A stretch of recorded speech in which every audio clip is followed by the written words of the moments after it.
Hey everybody, my name is Mark Reed. I'm from Montreal, Quebec. Actually from Longueuil, which is a little suburb just off the other side of the bridge of Montreal. Really amazing place. I've been living here all my life. A few stops in the Vancouver area and all that. This is actually my first conference. This is my first real conference. My goal is to become a public speaker.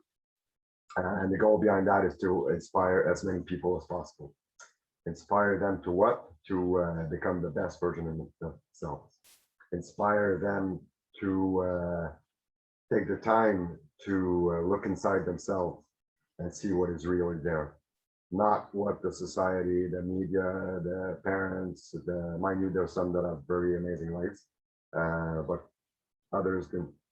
And whatever has been put in our minds that was negative, to get over that.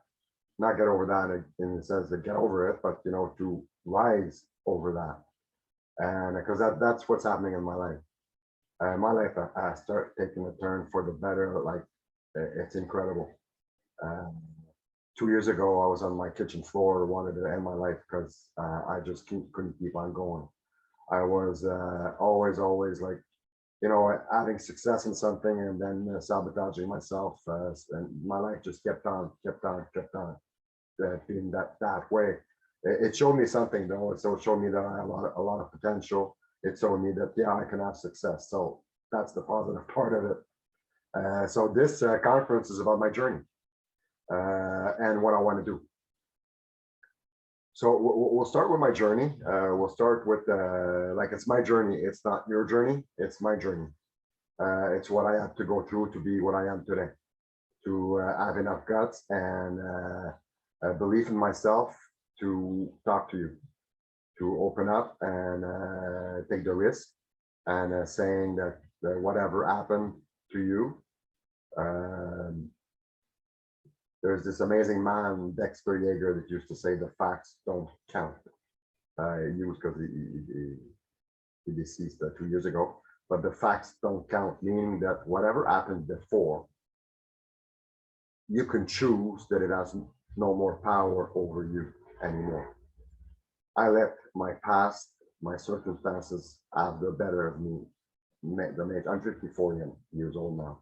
So 2 years ago, so what, like probably 46, 7 years. So I let my circumstances and my past have hold of me. And I decided that that was enough. That was finished. I wouldn't, I decided, I learned, and then I took the decision that I could have control over my life, my circumstances, and all that by my power of my thought, by the power of imagination, power of vision, and all that. So into my vision, not my vision, sorry, my journey, my past, my beginnings. My beginnings were in Quebec, and I was born in 1967. In those years, my mother was young, 17 years old, not married.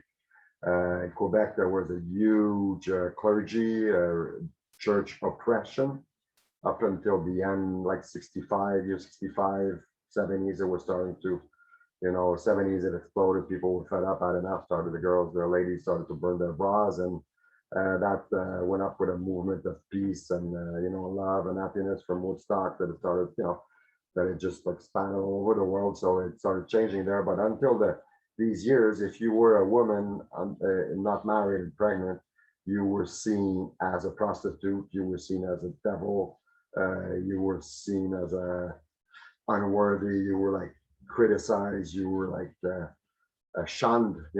They would actually, if you were in a little village, they would actually take you out of the village before your pregnancy would show and bring you to the city, so you would and make believe to them that you were gone to study abroad, and then until you gave birth, and then bring you back there.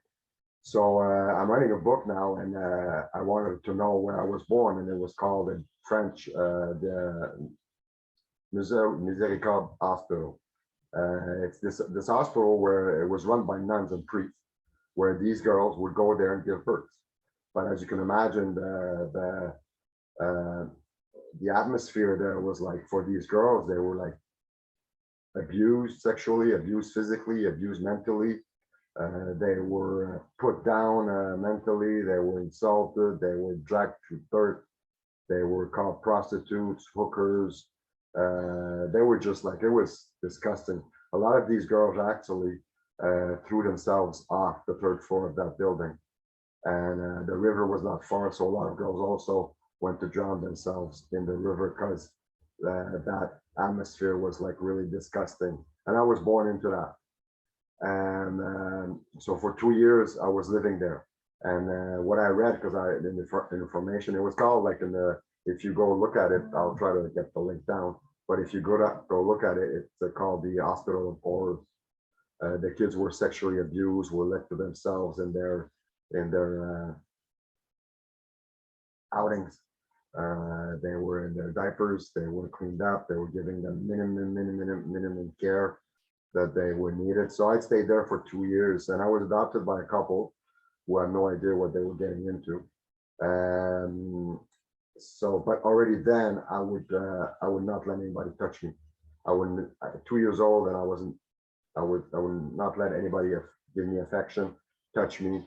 I was a miserable kid. I nearly died when I was at an orphanage for like 7 times off of respiratory uh, difficulties. And so I was adopted by this family, and little I know, I didn't know much, but the father, my father then adoptive father, was an alcoholic, and he abused me in every kind of way. And my mother, which was the wife of an alcoholic, was more of a carpet woman.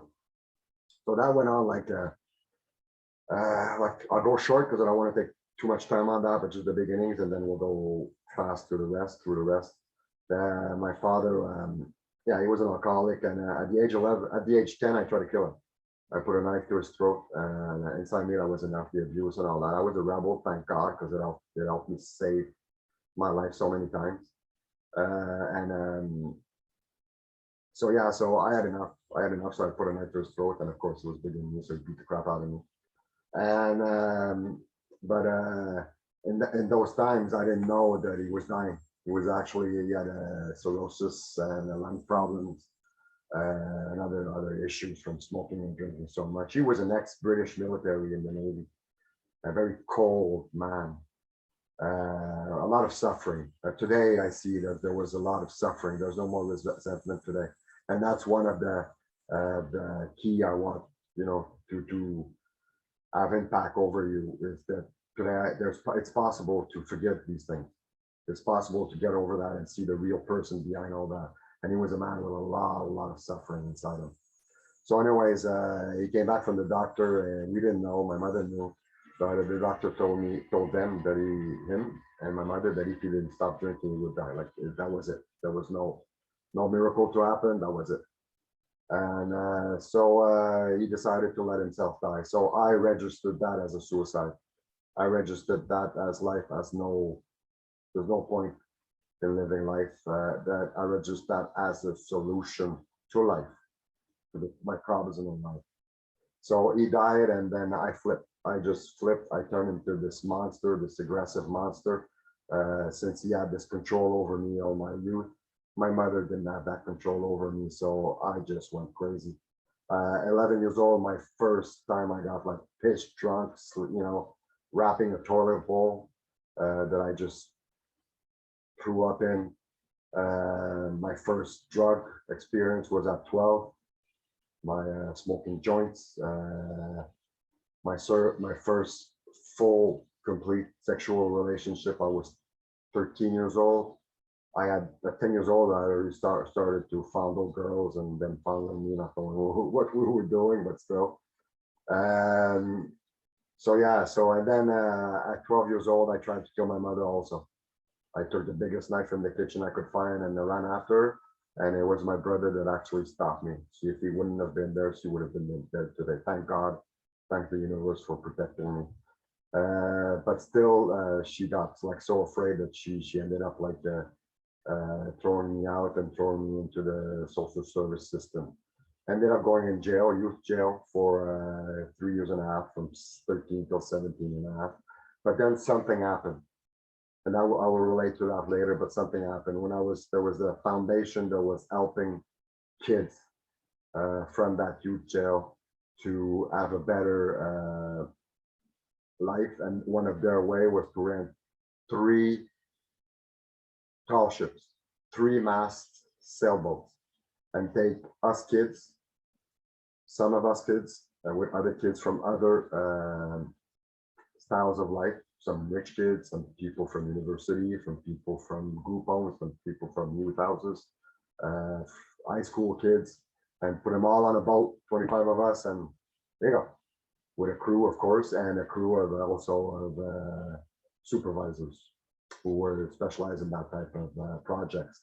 And I was lucky enough to get on one of them from French Antilles Martinique to Quebec. It took us a month and a half. So that planted a huge seed inside me. I didn't know then because when I got out of youth jail, of course, there was no girls there.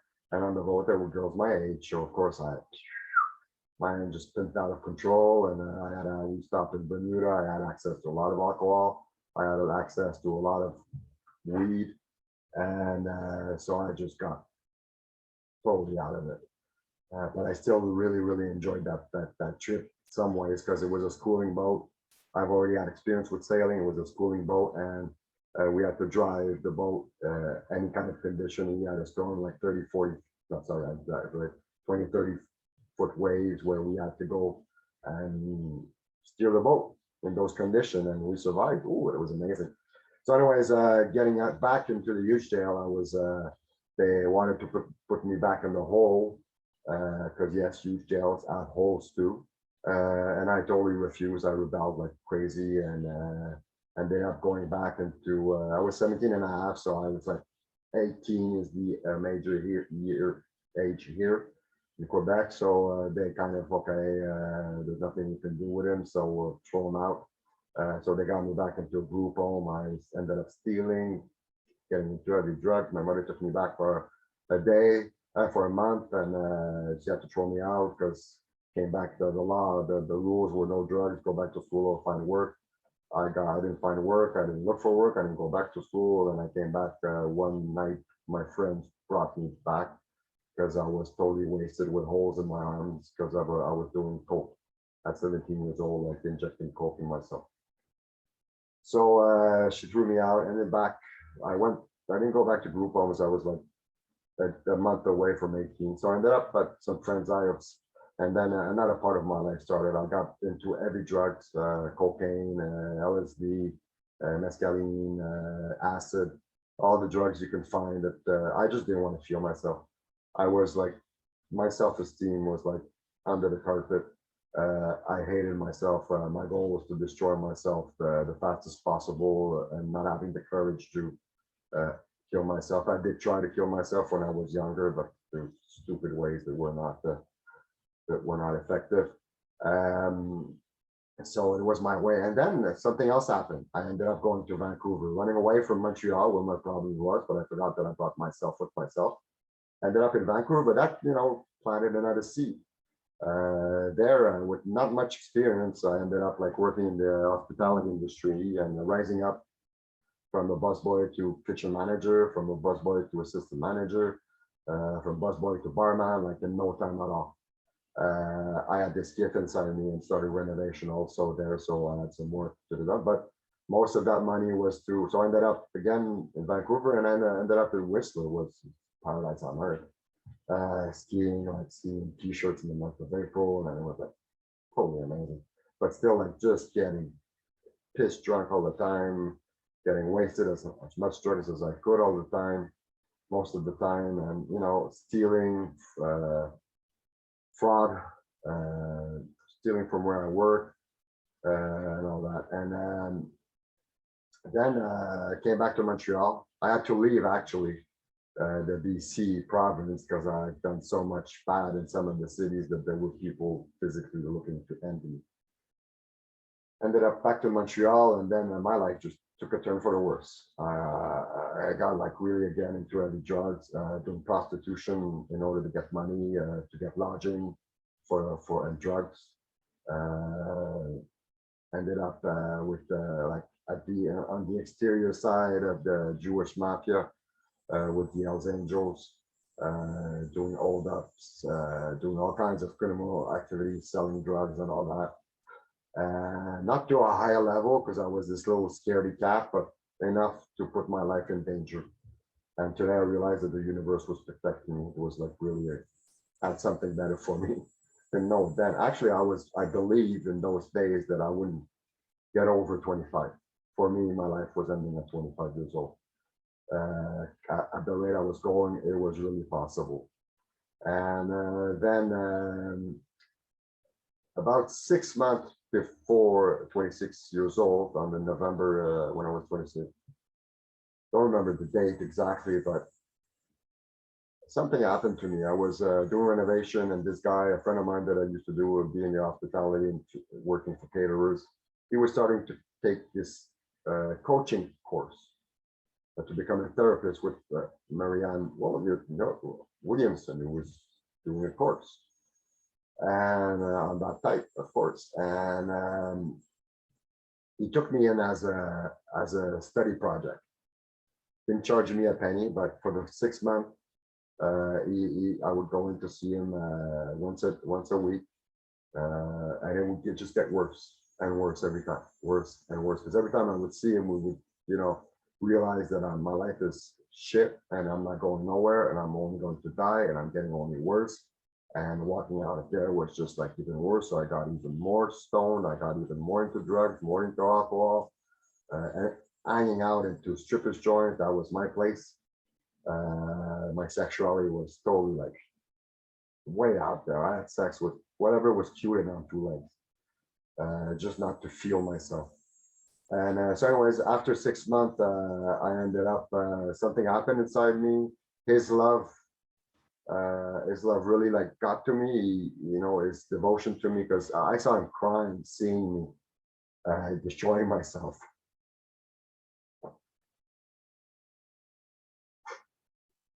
And his love towards me put a seed inside myself that something inside me was worthy.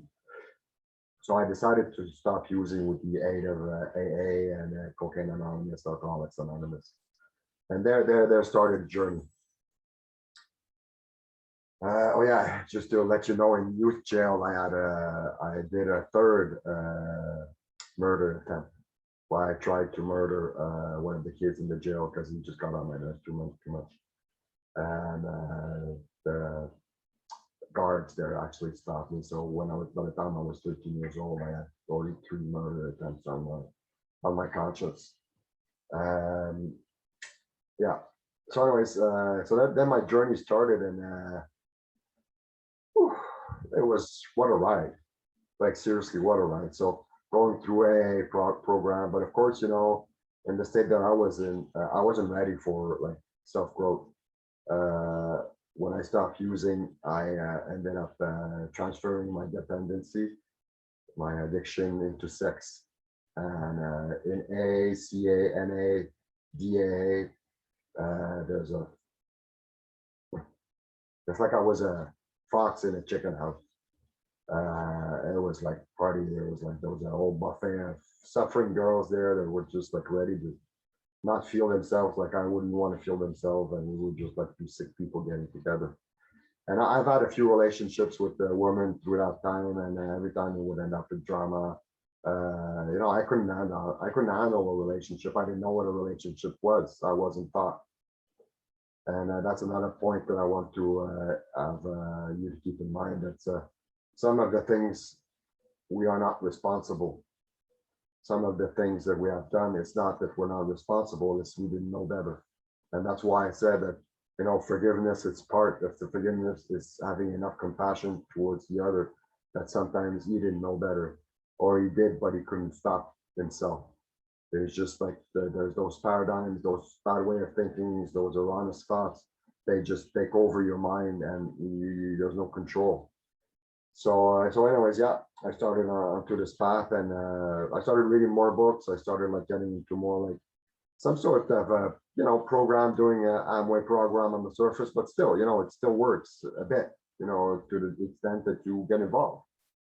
So, but there was still like seeds planted there.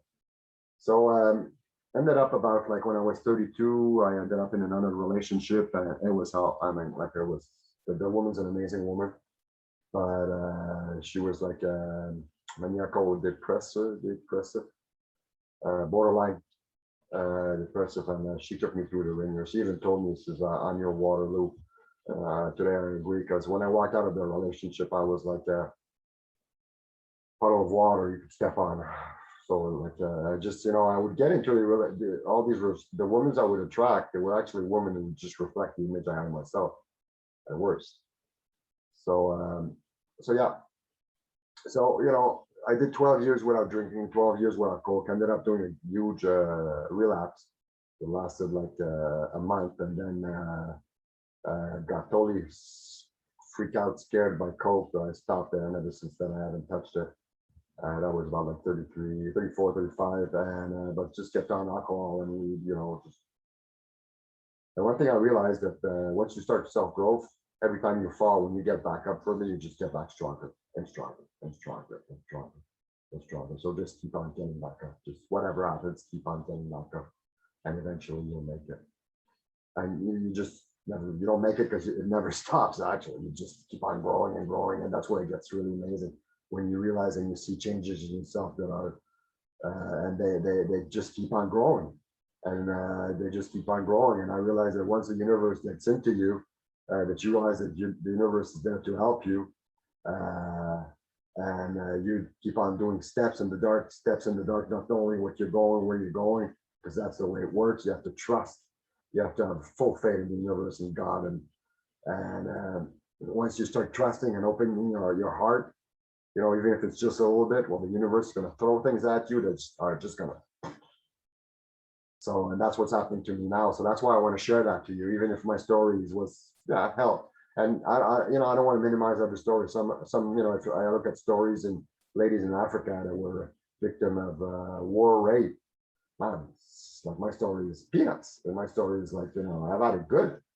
But still, you cannot come, you can compare the extent of abuse, but you cannot compare the suffering because the suffering is there, And so yeah, so anyways, after that, I decided, to stop the relationship. I've been like alone now for the last 20 years, not believing that I can handle up until now a relationship.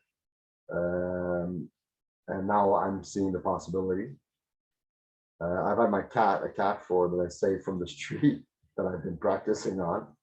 Some people laugh at that, but for me, it's very important. He's like really my baby.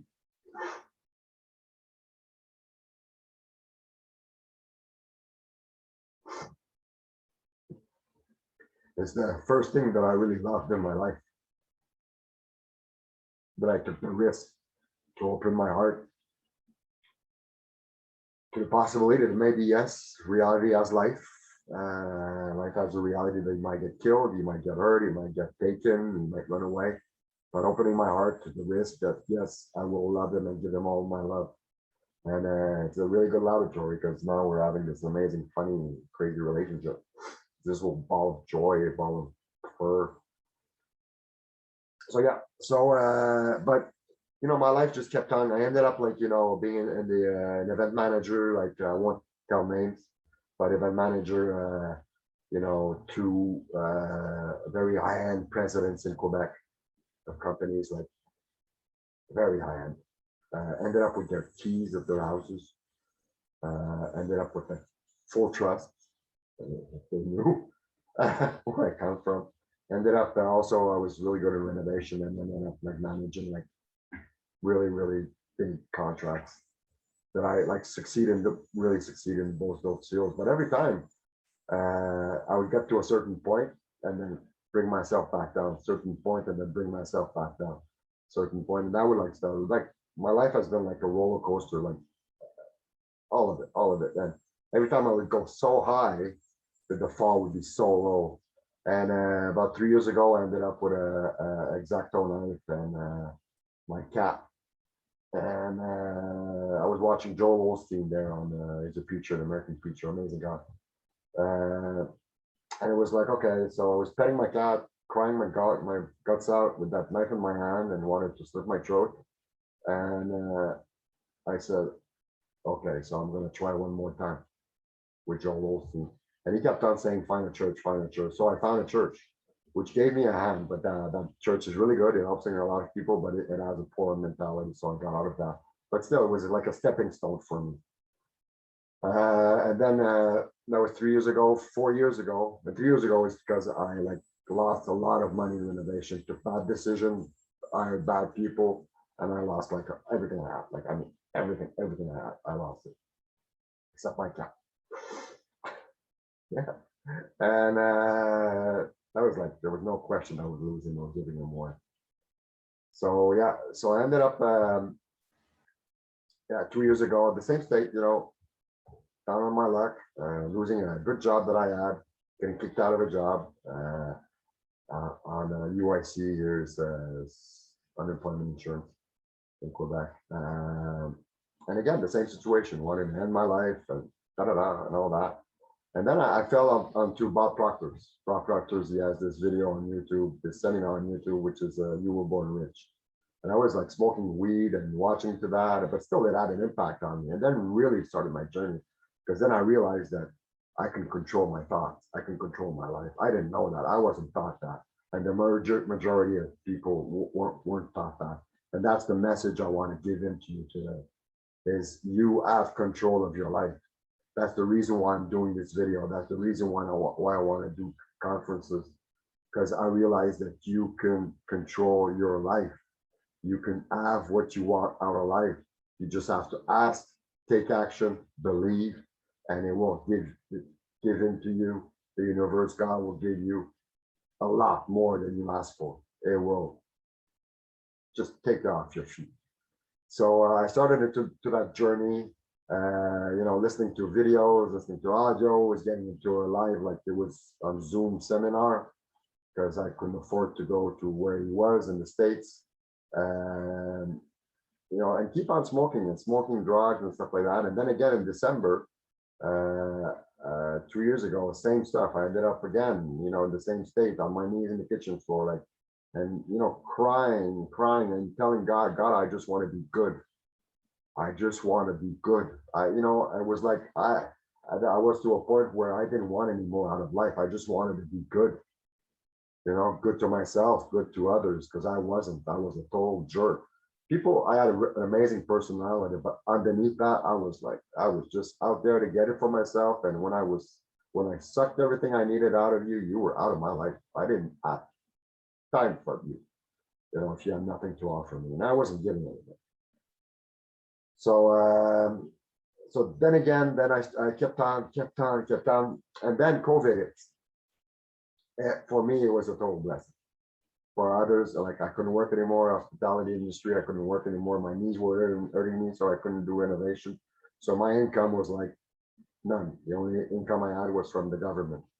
And then I started with Scott Odd. I kept on listening to Bob Proctor, Joey Dispoza, Marissa Peer, Mind Valley, and ended up, I don't know why, reading Think and Grow Rich, and ended up like having a contact. I don't remember how it happened, but this guy, Ted Aride, from the Noble Goldman platform, reached out to me. He says, hey, you want to be part of a mastermind group, blah, blah, blah, who can help you? And I don't know why, I just jumped in. Normally I would have told him to bug off, but I just jumped in. And that started like an amazing journey. I got into Noble Goldman with the attitude of making money, because there was a financial opportunity. There is financial opportunities on there. So without the good attitude, I left eventually.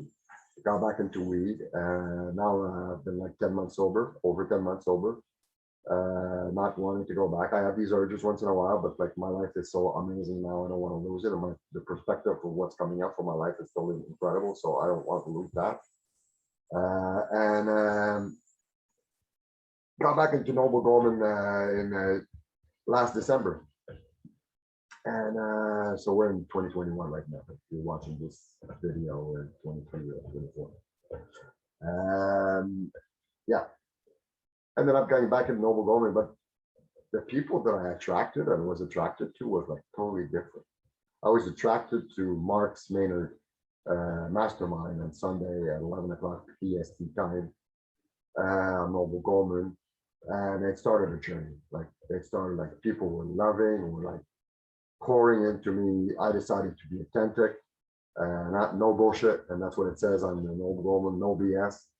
You're there to be truthful, to be real, and I didn't understand what was going on there. It was just like some power inside me was taking over every time I got into one of his masterminds. And then I met Randy Ledgerwood, who brought me to Dr. Kim's Fall in Love with You, his mastermind, and also on Noble Goldman platform. And she is this incredible, incredible love woman, love doctor, love ball, and with like powerful, powerful intuitive sense that she when she you get on the mastermind, you get there to work on yourself. You're not there just to before I'm there to cruise around and take in, okay, that's perfect. But if you're there to self-growth, she's just gonna pinpoint some stuff and ask perfect questions, ask questions that will make you grow. Like and then I ended up like on a Think and Grow Rich mastermind, learning what the principles with Lanny Ledgerwood. And then I ended up with Ted O'Ribe on a mastermind where 6 of us guys, we read from Neville Gardner, The Feeling is the Secret, and then we share our wants and we celebrate our wants. Like if we already had our wants, we tell the other, hey, I'm so proud of you, you've got this. You already, man, your diploma is amazing. Hey, you got the money you needed. This is totally amazing. We celebrate each other. I get out of that mastermind, I'm all pumped up and like believing even more, and that's the purpose of these masterminds is to make you believe in more, even more in yourself, to rise your self-esteem to a level that is like totally incredible, that like leaps, thousands leaps over what you can expect. So with all these masterminds like together, like I would attend them every week, and then I ended up going in with Mark Maynard as a personal coach, and we was coached by Mary Morrissey's Institute. I don't remember the name of the institute, but it's like totally amazing. This process of dream building and self-growth just took me, and Noble Goldman just took me from this fearful, aggressive, angry guy who didn't know, wanted to just end his life. He had enough. That was enough. To in 9 months, 9 months, to this guy today that you see. And I was afraid of everything. I was afraid of people. That today you see that it's in front of you, putting it out there. I realized that I have an amazing potential. I have so much in me to share. What I'm learning, it's like I have this function in me to give to you, to give into you, to show you that yes, it is possible to be this amazing human being. And now I just want to love people. I just want to help people. I'm not afraid anymore. Yes, I still have fear, but my dream, my vision for my life, and what I am now is so powerful that I step over the fear. It's like, no, you're not having control of me anymore. It's just goodbye. And every time, I'm challenged towards something now, I say, okay, I'm doing it. Okay, I'm doing it. Okay, yeah, you're challenging me, challenge me. Okay, I'm doing it. I had the intuition to do this morning. This morning, I woke up, okay, how can I get to my goals? I asked the universe, my subconscious mind, how can I get closer to my goals? And that happened. So, and then, so I want to, I'm closing this now, letting you know that I'm going to share more of those, my journey. I've decided to move to Vancouver ASAP because my vision life is in Vancouver. There's a lot of things I want to do there. I want to help kids with sailboats. Yeah, I mentioned the big tall ship, and that I went on. Well, I want to bring 10 kids a year on that sailboat for a week or two. I want to partner up with people there with sailboats to bring kids out of huge sails also, to show them like a day trip that there's something else out there. I have like thousands of projects, small ones and big ones. And one of them, of course, is to be an international speaker, bring this message to the world. And so I have like special thanks to like Mark Maynard, which is the personal growth, amazing coach, amazing. He's teamed up with Lee Troy Woods right now, which is they have this amazing program, which is like so powerful, at the same time, like so intuitive because it's amazing. It's like it actually took me, it made me, do leaps 1 hour with these two guys, and I just leaped. I just like totally leaped. I said, well, I'm doing this now. And that prompted that also. Uh, Dr. Kim, this amazing woman who saw me and, just kept on pouring and pouring into me. Russ Devan, this amazing, successful business coach who took time for free. And all that I'm saying is for free, except that personal court, Mark Maynard. I had to pay, and it's all worth it.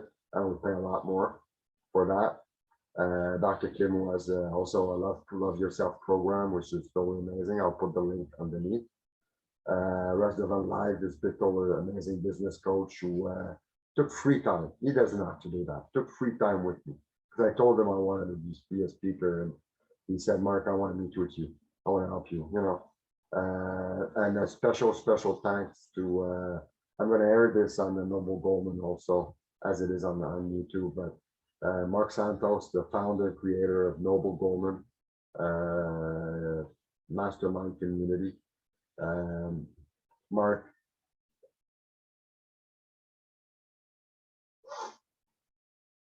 what you have done, sometimes we don't realize the impact of what we create. But what you have created has permitted me, the guy who only wanted to end his life, and no other solution because his father gave him an idea of that solution for problems in life.